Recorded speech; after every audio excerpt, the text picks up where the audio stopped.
Hello everyone and welcome to Sreelaya's channel. Today's special is a delicious South Indian Chow Chow bath. So let's get started. Here are the ingredients you'll need.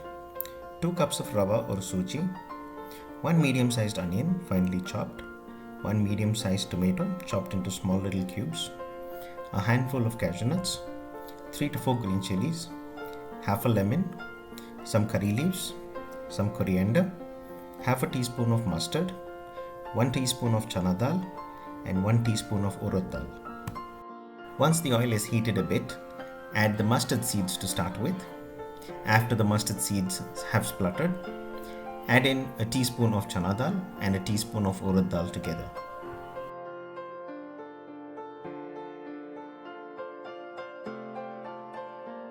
Keep checking until the urad dal turns golden brown in color, after which you can add the cashews.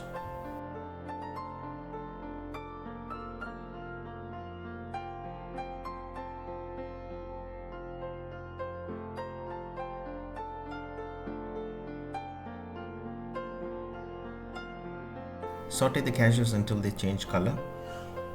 Add in the green chilies, followed by the curry leaves.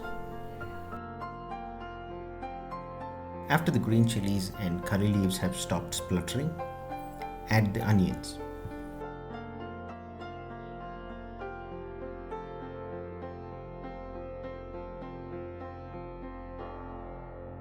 Saute the onion for about 2 minutes and it's time to add our chopped tomatoes. Let the tomatoes cook for about 2 to 3 minutes. After they've cooked well and softened up, add half a teaspoon of turmeric, followed by half a teaspoon of asafoetida or hing. Add 2 teaspoons of table salt at this stage to soften the tomatoes and to help them cook well.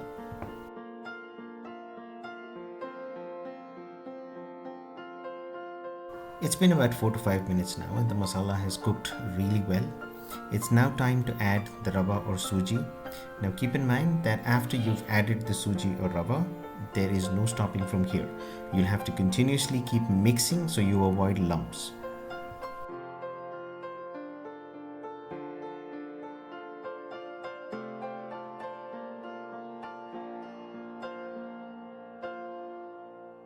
Once the rava has completely mixed with the masalas, it's now time to add water.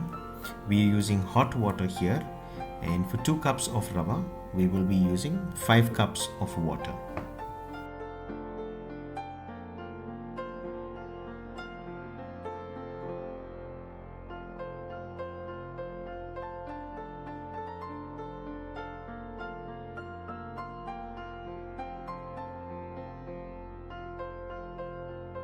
Keep mixing until there are no lumps and the rava has soaked almost half the water that we've just added. And at this stage, squeeze about half a lime and add in the coriander.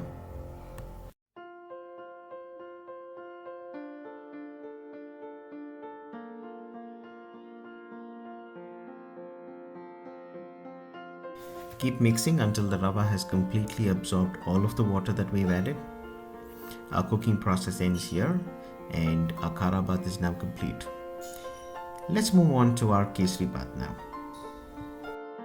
In a frying pan, take 1.5 cups of rava or suji, add a tablespoon of ghee and roast until the rava turns a very light brown.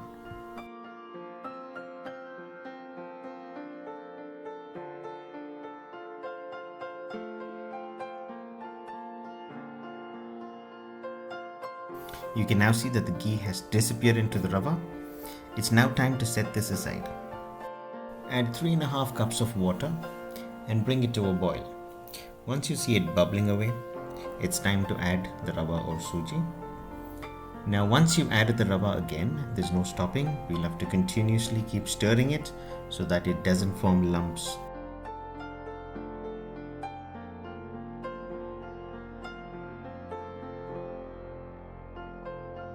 I've given it a good mix and the rava has completely absorbed all the water that we've added. At this stage, it's time to add in some sugar. I've added about half a cup of sugar, so it's not very sweet. Now the sugar that we've added will melt and make your mixture a little watery again. But continue mixing just so we don't see any lumps. and continue till your mixture hardens up a little more. Don't worry if the rava is too dry right now, because this stage will define your kesaribath. In a tadka pan or a frying pan, add 3 to 4 tablespoons of ghee, followed by a handful of raisins and a handful of cashew nuts. Once the raisins have turned golden brown, it's time to add them to the rava. Give it a good mix until the oil blends in with the rava. Soak 5 to 6 strands of kesar or saffron in half a cup of warm milk and transfer that mixture now. Once the suji or rava has completely absorbed all of the milk, add in a tablespoon or 2 of ghee.